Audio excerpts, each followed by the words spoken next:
Bonjour, dans cette vidéo, on va parler de régression linéaire. Pour parler de la régression linéaire, on a besoin d'un nuage de points. Quand on a deux variables statistiques numériques, c'est-à-dire des caractères qui sont quantitatifs, observés sur une même population de n individus, donc pour chaque individu, on a la réponse concernant le caractère x et la réponse concernant le caractère y. Donc, on a n valeurs observées pour la variable x et n valeurs observées concernant le caractère, la deuxième variable, le caractère y. Dans un repère orthonormé, on appelle nuage de points l'ensemble des points mi de coordonnées xi, yi. Donc, on a le premier point M1, il est d'abscisse x1 d'ordonnée y1. On a le premier point. Le deuxième point, M2, l'abscisse c'est x2, l'ordonnée c'est y2, etc. jusqu'au dernier point, Mn, d'abscisse xn, d'ordonnée yn. Le nuage nous donne immédiatement une information sur la nature de la dépendance entre x et y. On peut avoir un nuage dispersé, c'est qu'il n'y a pas de relation entre les variables. On peut avoir un nuage, l'allure du nuage est au voisinage d'une droite, c'est-à-dire une forme allongée au voisinage d'une droite. Donc, on peut faire un ajustement linéaire, c'est-à-dire on peut s'attendre à ce que la relation entre x et y elle est de type linéaire, y égale à x plus b. On peut avoir d'autres formes. On peut avoir le nuage de points s'étale au voisinage d'une parabole, d'une hyperbole, c'est-à-dire d'une forme curvue d'une parabole ou autre. Donc, dans le cas où le nuage a une forme allongée au voisinage d'une droite, on cherche à trouver l'équation de la droite qui passe par le maximum de points. C'est ce qu'on appelle la droite de régression linéaire. Dans le cas où le nuage de points a une forme curviligne ou parabolique, là, on cherche à établir une relation fonctionnelle entre les variables. C'est le problème de l'ajustement. Il y a un point très important, c'est le point moyen. Le point moyen, on le note en général par un G, il est de coordonnées x bar, y bar. L'abscisse, c'est la moyenne arithmétique de x, l'ordonnée, c'est la moyenne arithmétique de y. La droite de régression, elle passe obligatoirement par ce point G, qu'on appelle également centre de gravité ou le barycentre. Dans la vidéo précédente, on a parlé d'un coefficient de corrélation. On a dit que le coefficient de corrélation, c'est un indicateur qui nous permet de mesurer le degré de la dépendance entre les variables x, y. C'est le coefficient de corrélation qui va nous permettre de dire est-ce qu'il y a une forte corrélation entre les variables ou bien est-ce qu'il y a une faible corrélation entre les variables. Le coefficient de corrélation, il est compris entre -1 et 1. Quand le coefficient de corrélation est aux extrémités, c'est-à-dire proche de -1 ou proche de 1, c'est là on dit il y a une forte corrélation linéaire.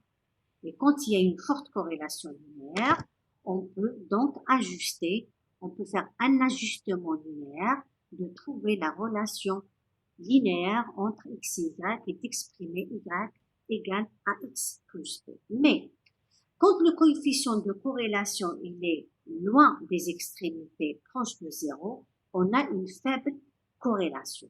Donc là, même si on fait un ajustement, l'ajustement ne sera pas bon. On a fixé la limite de dire quand est-ce qu'elle est forte, quand est-ce qu'elle est faible, à la valeur 0,75. Entre moins 0,75, entre -1, moins 0,75, ou bien entre 0,75 et 1, autrement dit, si la valeur absolue du coefficient de corrélation est supérieure à 0,75, on dit qu'il y a une forte corrélation. Par contre, si le coefficient de corrélation est compris entre Moins 0,75 à 0,75, là, on dit qu'il y a une faible corrélation linéaire. Et faire un ajustement linéaire, l'ajustement linéaire, dans ce cas, il ne sera pas bon. Le coefficient de corrélation est positif si, dans le cas où les variables x et y varient dans le même sens. Si x augmente, y augmente également. Si x diminue, y diminue également. Le coefficient de corrélation est négatif si les variables x et y évoluent en sens opposé.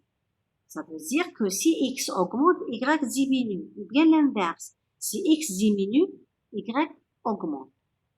Pour ne pas parler du signe, du coefficient de corrélation, on va donner un autre coefficient, c'est le coefficient de détermination.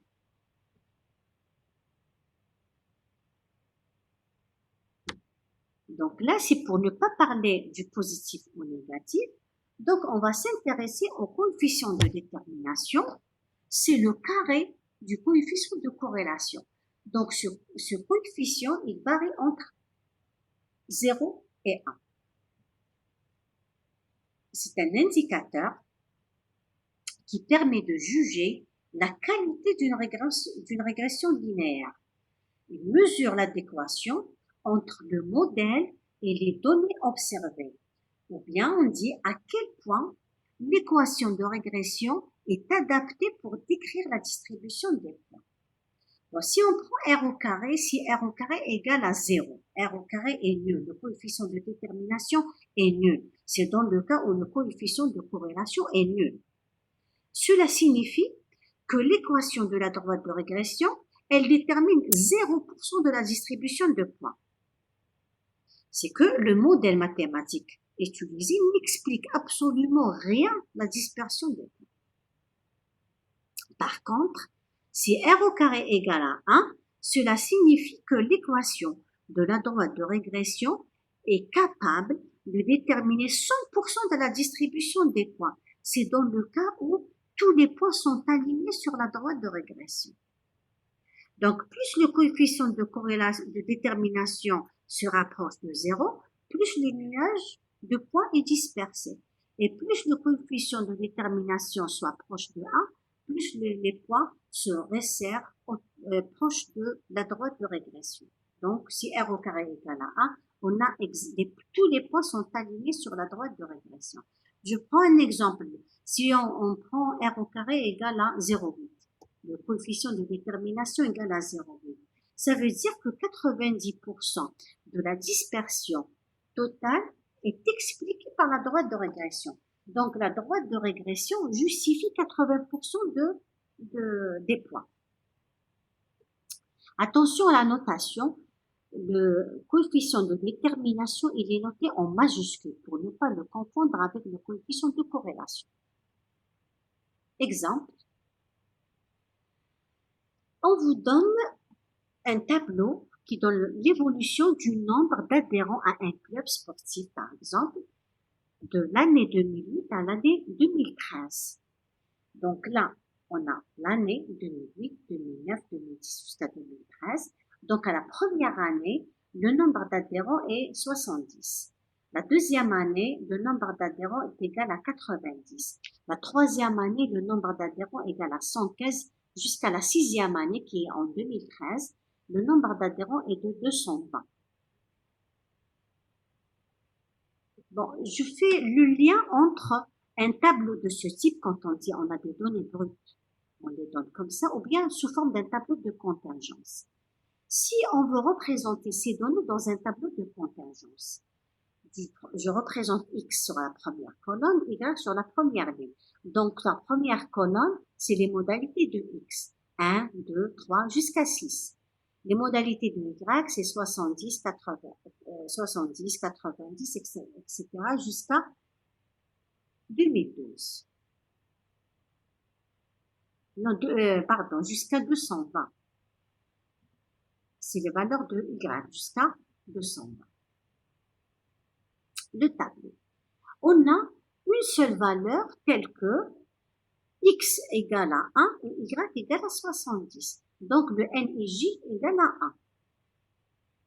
Combien de valeurs telles que x égale à 1 et y égale à 90? Aucun point, 0. X égale à 1 et y égale à 220, aucun point, 0. Bon, là. Pour x égale à 2, combien de valeurs telles que x égale à 2 et y égale à 70? 0. Combien de points tels que x égale à 2, y égale à 90? Un point. Donc, en fait, on a les valeurs sur la diagonale, c'est des 1. Et en dehors, c'est des 0. À quoi est égal les n i points et les n points j? Les n i points, on somme des lignes. Donc, la somme de la première ligne, c'est 1. La somme de la deuxième ligne, c'est 1 parce que la diagonale, c'est des 1. Donc, là, partout, c'est des 1. Donc, les n i points sont tous égaux à 1. Les n points j, on somme les colonnes. On somme les colonnes, la même chose. Donc, la somme de la première colonne, c'est 1. La somme de la deuxième colonne, c'est 1. La somme de la dernière colonne, c'est 1. Donc, tous les n points j sont égaux à 1. En sommant les n i points et en sommant les n points j, on trouve le n global, le n total. C'est le combien? À quoi est égal le n? Donc, 6. 1, 2, 3, jusqu'à 6. Donc, 6. Le x bar, quand vous écrivez le x bar, à partir du tableau de contingence, on calcule par 1 sur n la somme des ni points xi.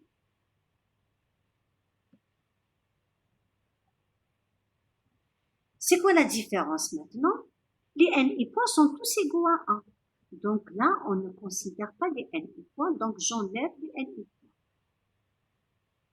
Voilà.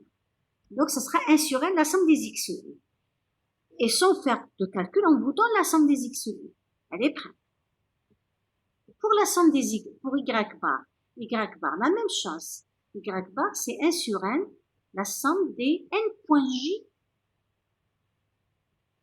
yj. Mais comme les n points j sont tous égaux à 1, donc, on enlève les n points j. J'ai effacé un peu plus. Donc, il reste que la somme des yj. Et là, on vous donne la somme des yj. La même chose pour la variance de x, la même chose pour la variance de y. Maintenant, pour la covariance.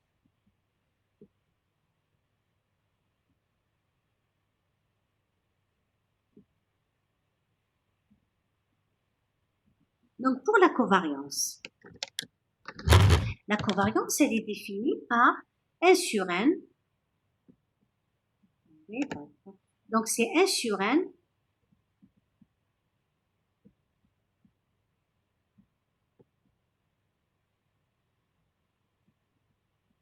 sur n, cette double somme, et on retranche le x bar et y bar. Bon, x bar et y bar, on suppose qu'on a déjà calculé.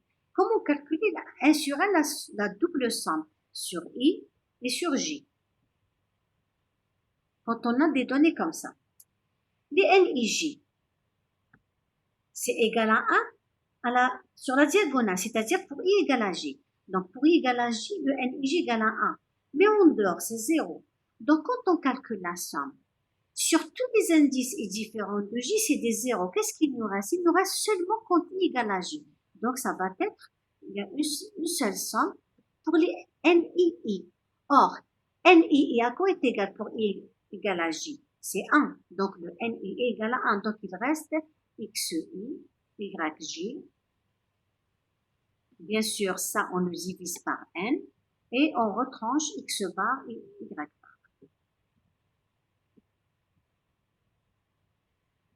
Donc, on a besoin de cette somme. Et cette somme, on vous la donne. Elle est là.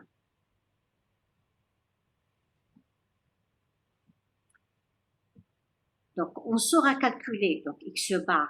Donc, x bar, ça sera cette somme divisée par n. Donc, on divise par 6. Donc, x bar, c'est 21 divisé par 6. Y bar, c'est cette somme divisée par 6. La variance de x, c'est cette somme divisée par 6 moins x bar au carré. Là, la variance de y, donc c'est ce nombre divisé par 6 moins le y bar au carré. La covariance xy, c'est ce nombre divisé par 6 moins x bar, y bar. Bon, ça, c'est pour calculer le coefficient de corrélation, pour calculer le paramètre, le coefficient, qui va nous permettre de conclure qu'il s'agit d'une forte corrélation. Donc, est-ce qu'on fera un ajustement ou non? Donc, avant de se lancer dans les calculs, on va tracer le nuage de points. Donc, voilà le point. Le premier point de coordonnées 1, 70. Le deuxième point de coordonnées 2, 90. Le troisième point de coordonnées 315, etc. Qu'est-ce qu'on remarque?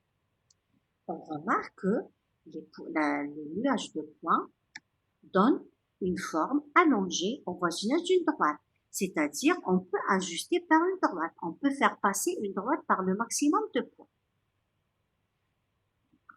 Donc là, on va s'attendre à ce que ça donne un coefficient de corrélation assez fort, c'est-à-dire assez fort, presque égal à 1. Mais on ne peut pas le confirmer, on va calculer. Donc, calculons x bar. X bar, c'est 21 divisé par 6. Ça nous donne 3,5. Y bar, c'est 805 divisé par 6. Voilà. La variance de x. Donc, la somme des carrés de 91 divisé par 6 moins le x bar au carré, c'est-à-dire moins 3,5 au carré. On calcule. C'est 2,92. L'écart type, c'est 1,71. C'est-à-dire les valeurs de x varient entre 3,5 moins 1,71 et 3,5 plus 1,71 en moyenne. Pour y bar, c'est 134,17. Donc, la variance de y, c'est le nombre qu'on vous a donné, la somme des y au carré, vous divisez par 6 et vous retranchez le y bar au carré. Donc, ça donne ce chiffre. Donc, l'écart type, la racine de la variance, c'est 50,17. Y, c'est quoi? C'est le nombre d'adhérents. Donc, le nombre d'adhérents varie entre 134,17 moins 50 à 134,17 plus 50 en moyenne sur les années mesurées. La covariance maintenant. La covariance, c'est 1 sur n, la somme qu'on vous a donnée, qui est égale à 3325. Donc, cette valeur, on la divise par 6 et on retranche x bar, y bar. X bar, c'est déjà calculé. Y bar également, on trouve la covariance 84,58. La covariance, on ne peut pas conclure en se basant juste sur la covariance. On va calculer le coefficient de corrélation qui est égal à la covariance sur les produits des écarts types. On remplace, c'est 0,98. Et là, c'est proche de 1. Le coefficient de détermination, le carré de 0,98, c'est 0,96. Ça veut dire que 96% de la distribution est expliquée par la régression linéaire. Donc, on a une très forte corrélation linéaire. On va faire un deuxième exemple.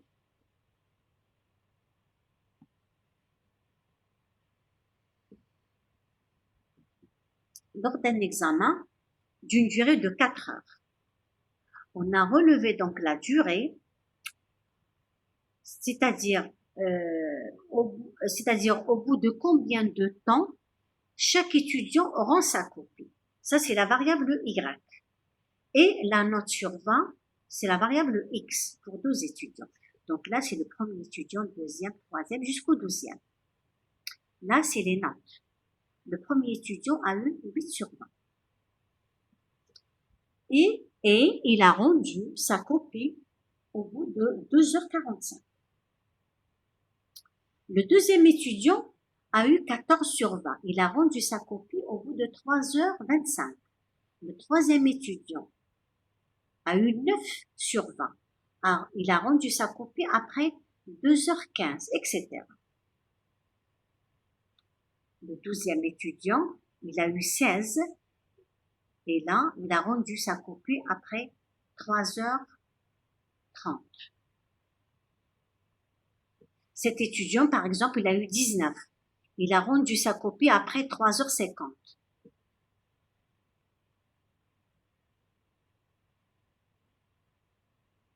La première des choses à faire, c'est de représenter les points, tracer le nuage de points. Donc, on trace le nuage de points. Regardez qu'est-ce que ça donne.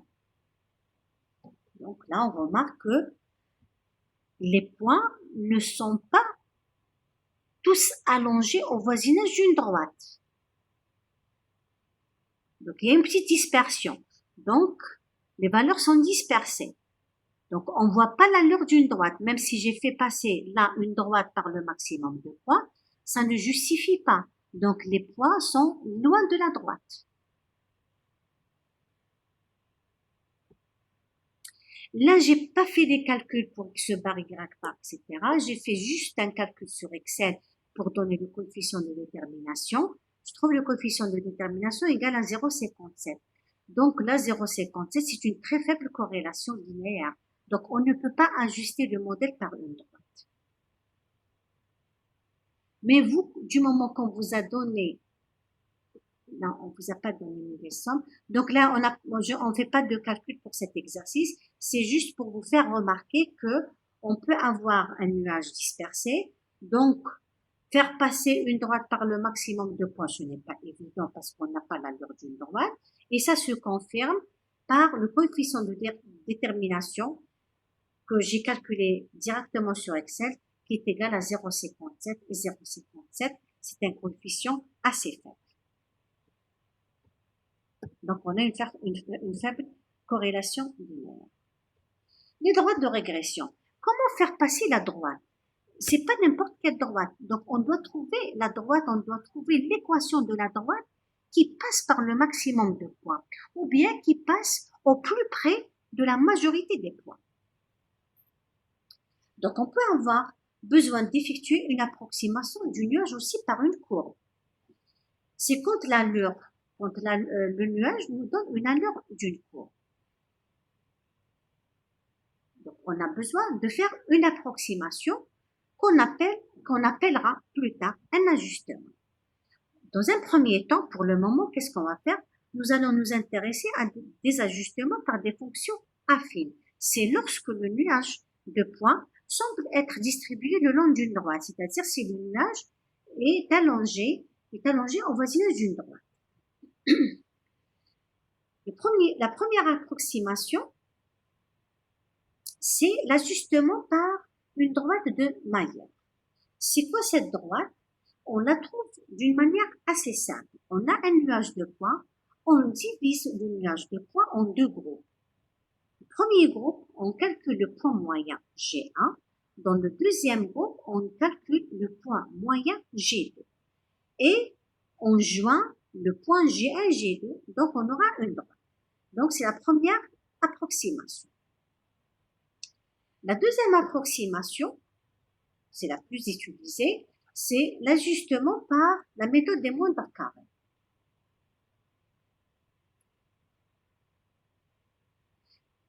Donc, c'est l'ajustement le plus couramment utilisé pour approcher un nuage de points par une droite.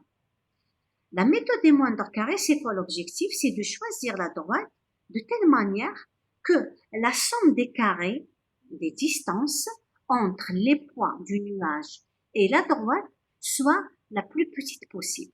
C'est-à-dire, on va minimiser la somme des carrés des distances entre la droite et les points observés ou bien les points notés sur le nuage de points. Donc, il faut que cette distance soit minimale. Donc, la droite B d'équation y égale à ax plus b est appelée la droite de régression y en fonction de x, si et seulement si la quantité suivante soit minimale, c'est-à-dire la somme des points des yi à la droite axe et plus b, les écarts au carré sont minimales. Donc, on doit chercher le a et on doit chercher le b. Comment trouver a et b qui minimisent cette quantité? Donc, c'est une question d'analyse qu'on utilise souvent. Donc, on dérive par rapport à A, on dérive par rapport à B, on annule les premières dérivées. Et pour que ça soit minimal, il faut que la deuxième dérivée soit négative. Là, je n'ai pas fait la démonstration, je vous donne directement le résultat. Donc, on trouve A, la solution de l'équation. A, c'est la covariance XY sur la variance de X. Le point B, comme la droite de régression, elle passe obligatoirement par là, le point moyen, donc elle vérifie que Y bar égale AX bar plus B. Donc, on tire B, c'est le Y bar moins AX bar. Donc, on trouvera l'équation de la droite de régression, Y égale à AXB, on a la valeur de A et on a la valeur de B. Ça, c'est la première droite de régression. La deuxième droite de régression, c'est le même principe.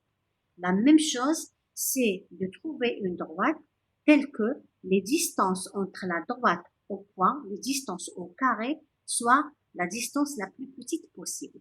Donc, il faut que la somme des x à la droite x en fonction de y, c'est-à-dire alpha y plus bêta, ces écarts au carré soient minimales. Donc, on dérive par rapport à alpha, annuler la première dérivée. On dérive par rapport à bêta, également, on annule la première dérivée. On cherche donc le alpha et bêta, tel que aussi la dérivée seconde soit positive. Ça, on vérifie. Là, j'ai pas fait non plus la démonstration. Je vous donne le résultat. Donc, on trouve le alpha égal à la covariance entre x, y sur la variance de y. Et le bêta, bien sûr, la droite, elle passe par le point moyen. Donc, vérifie que x bar égale alpha y bar plus bêta. Donc, on a la deuxième droite de régression.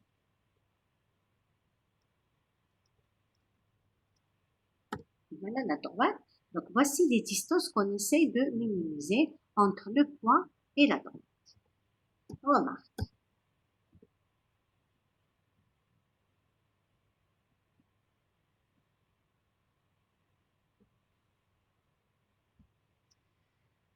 La première remarque, les deux droites de régression D et D', c'est-à-dire la droite Y en fonction de X, AX plus B, et la deuxième droite D', X égale à alpha Y plus bêta, les deux droites passent par le même point qui est le point moyen ou bien le centre de gravité. Dans le cas où le coefficient de corrélation est nul, quand est-ce que le coefficient de corrélation égale à 0? Si la covariance est nulle. Quelles seraient donc les deux droites de régression si le coefficient de corrélation est nul? Les droites de régression, les deux droites de régression, la droite D. La droite D, c'est la droite Y égale à AX plus B. Mais, si la covariance est nulle, c'est-à-dire si le coefficient de corrélation est nul, donc le A, c'est la covariance sur la variance égale à 0. Donc le A égale à 0. Donc cette quantité est nulle. Donc Y égale à B. Mais B c'est quoi? B, c'est le Y bar moins AX bar. Le AX bar égale à 0. Donc le B égale à Y bar. Donc la droite D, c'est la droite Y égale à Y bar. Donc c'est une droite horizontale. La deuxième droite D'. La droite D', c'est X égale alpha Y plus bêta. Alpha.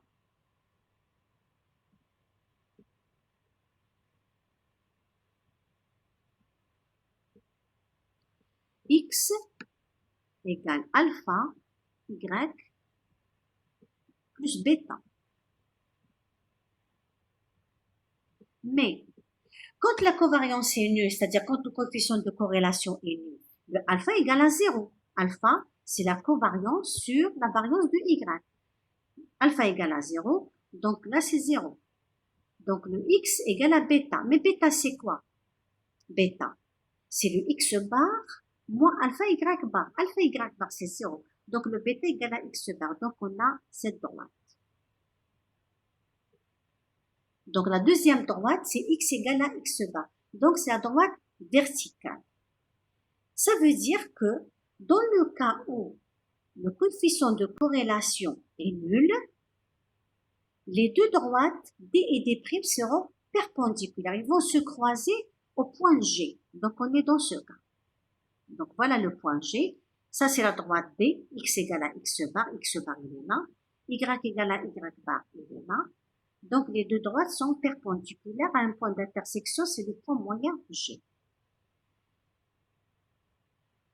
Quand le coefficient de corrélation égale à 1, donc tous les points seront alignés sur la droite de régression et les deux droites de régression seront confondues.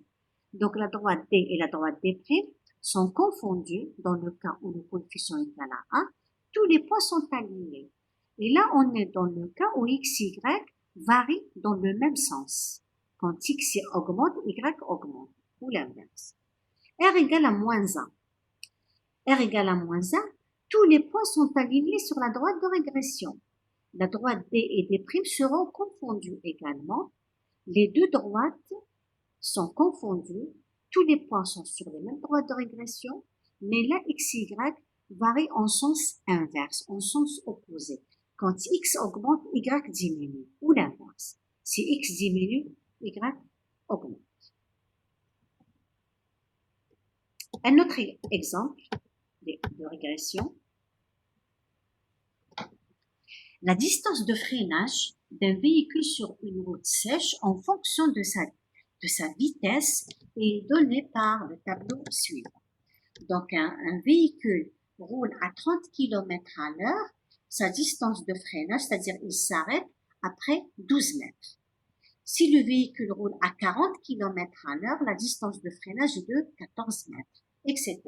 Jusqu'à, si le véhicule roule à 120 km à l'heure, la distance de freinage est de 148 mètres. Remarquez, on n'a pas 130 km à l'heure. Et là, la dernière question, on vous demande de trouver une estimation de la distance de freinage si le véhicule roule à 130 km à l'heure. Pour pouvoir répondre à cette question, on doit savoir d'abord est-ce qu'on peut ajuster, c'est-à-dire est-ce qu'on peut faire un ajustement correct. Et pour savoir si on pourra faire un ajustement, on doit calculer d'abord le coefficient de corrélation qui va nous permettre de dire que l'ajustement sera adapté, c'est-à-dire sera valable. Et avant tout ça, on représente le nuage de points pour voir l'allure. Donc, voici le nuage de points.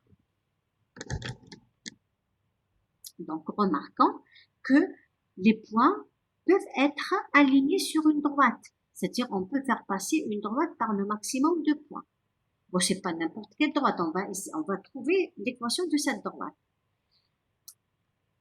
À l'exception de ces deux points qui seront un peu détachés des autres points. C'est-à-dire, on peut faire passer la droite qui passe par le maximum à l'exception du premier et du dernier point.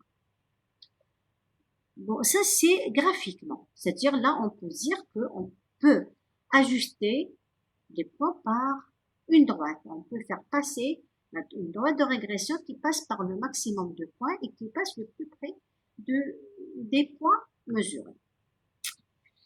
Alors, on va calculer donc le coefficient de corrélation. Mais pour calculer le coefficient de corrélation, on doit passer par 5 calculs. X bar, Y bar, variance de X, variance de Y et la covariance XY. Là, on vous a donné les sommes. C'est comme tout à l'heure, comme l'exemple de tout à l'heure. Donc, vous n'avez pas à faire des calculs. Là, le n égale à 10. Donc, il suffit de faire une division par 10. Donc, X bar, à quoi est égal? 750 divisé par 10, c'est 75. X, c'est quoi? C'est la distance de freinage. Donc, sur les 10 véhicules mesurés, la distance de freinage en moyenne est de 75 mètres. La somme des Y, c'est 640. Donc, la Y bar, c'est 640 divisé par 10, c'est 64. C'est-à-dire la vitesse moyenne sur les 10 véhicules est de 64 km à l'heure.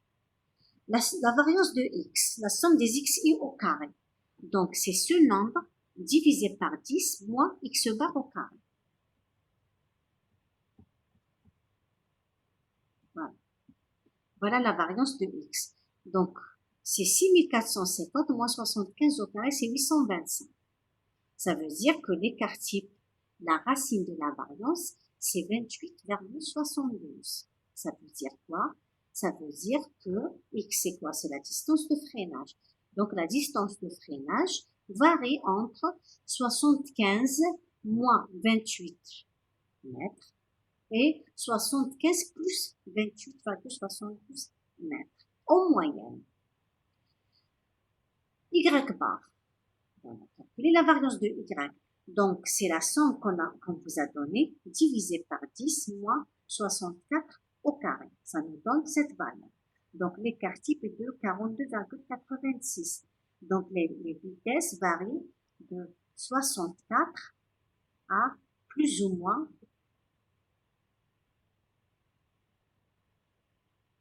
42. Donc là, c'est une variance assez élevée quand même. Donc, si je prends une voiture quelconque, un véhicule quelconque qui est passé, je m'attends à ce que sa vitesse soit comprise entre 64, 42,8 et 64 moins 42,8. La covariance. Donc, là, on s'approche pour évaluer le lien entre x et y. Donc, la covariance. Donc, c'est la somme donnée divisée par 10 moins x bar, y bar. On trouve 1206. Mais là, on ne peut rien conclure sur la covariance. On calcule le coefficient de corrélation. C'est la covariance sur le produit des écarts types. La covariance, on avait calculé l'écart type de x, l'écart type de y, et on trouve 0,98. Donc 0,98, c'est très proche de 1. Donc c'est une très forte corrélation linéaire. Le coefficient de détermination est de 0,96. C'est-à-dire 96% de la dispersion des points sont justifiés par le modèle. Donc on a une très forte corrélation et là on va tracer la droite de régression. Y en fonction de x. Y c'est alpha x, c'est ax plus bêta. Donc c'est de ax plus bêta. Le plus b. C'est ax plus b. A c'est quoi? C'est la covariance xy sur la variance de x. Donc c'est la covariance sur la variance de x. Donc voilà, le a égale à 1,46. Le b, c'est le y bar moins ax bar.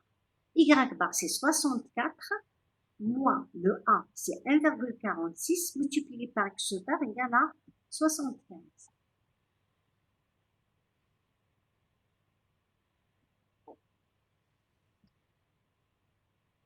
Donc égale cette valeur moins 45,5. Donc la droite de régression égale à 1,45x moins 45,5. Vous tracez la droite de la régression sur le même graphe. Et pour tracer une droite, on a besoin juste de 2 points. Le premier point, on l'a déjà. Vous avez déjà le point G de coordonnées x bar, y bar. Donc la droite, elle passe déjà par ce point. Donc il suffit de choisir un deuxième point, n'importe lequel. Et vous tracez la droite. La deuxième droite, x en fonction de y, c'est le alpha y plus bêta.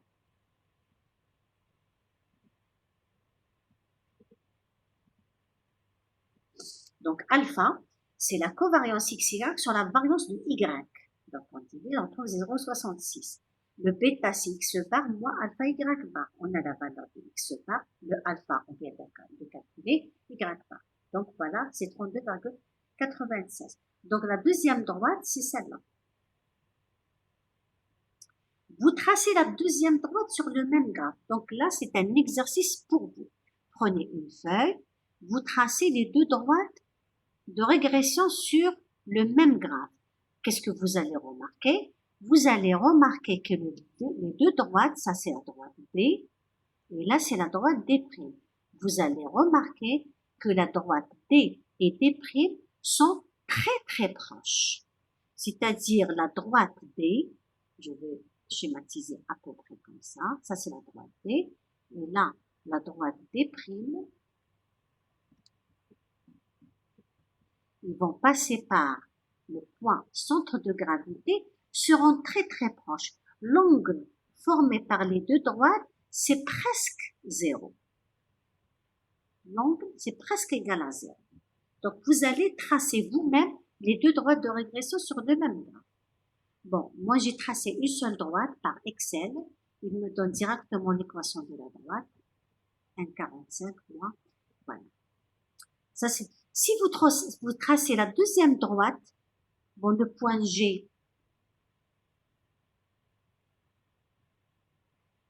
voilà, j'ai représenté sur le graphe le X bar.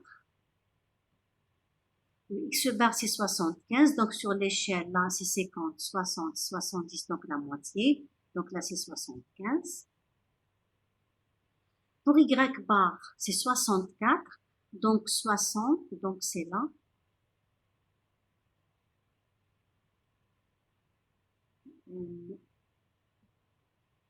Donc pour Y bar, l'échelle, donc c'est de 60 à 80. Donc chaque segment là, sa résistance c'est pour 4. Donc là, 64, c'est là. Le point d'intersection X bar, Y bar, donc c'est ce point. Il faut juste respecter l'échelle. Donc la droite, donc on a un deuxième. Donc on a ce point. Pour tracer la deuxième droite de régression, il suffit, donc la première droite elle est là. Donc prenons un autre point, prenez x égale à 20, 30, 40, prenez n'importe quel point et vous joignez les deux points. Donc ça c'est pour la première droite de régression. La deuxième droite de régression, si vous essayez de la tracer, donc ça sera, elle passe bien sûr par ce point, et elle sera une droite très proche de la première. Donc elle va être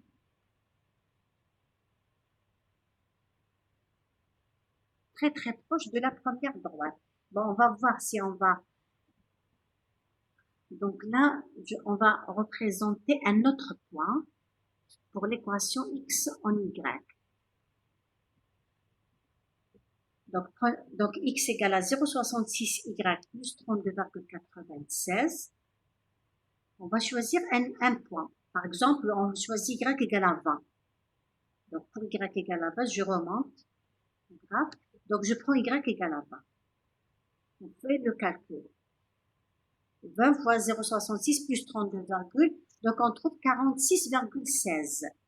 46,16, c'est là. Donc ça c'est le 40, c'est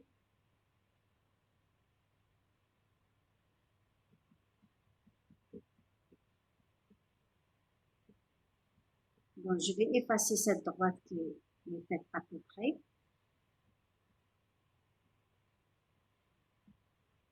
Donc de C20, donc ça va être exact ce point.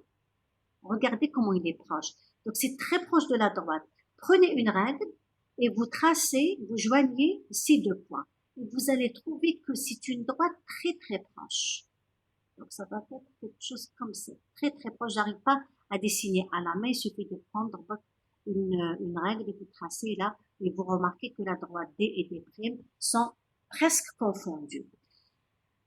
Là, le coefficient de détermination, c'est 0,95, donc c'est très fort, donc une très forte corrélation linéaire, donc on peut ajuster le modèle. Alors, le but c'est quoi? C'est pour faire de la prédiction.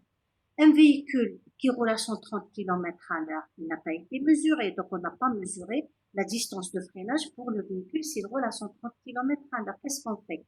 Soit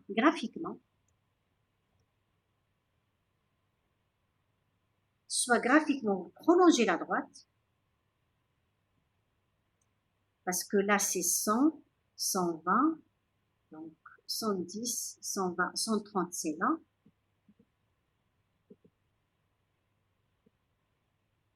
Donc vous prolongez la droite et vous faites la projection de 130 sur la droite et vous faites la lecture sur cet axe. Ou bien, ça c'est graphiquement, ou bien prenez l'équation de la droite, y en fonction de x. Donc la droite c'est y égale à 145x moins 45,5. Donc si x égale à 130, on remplace dans l'équation de la droite. Donc on remplace le x. Donc ça nous donne 143 mètres. Donc si le véhicule roule à 130 km à l'heure, Donc, il va s'arrêter après 143 mètres. Bon, je vais m'arrêter là. Il y a une autre partie, c'est les ajustements non linéaires. Donc, ça sera dans une autre vidéo.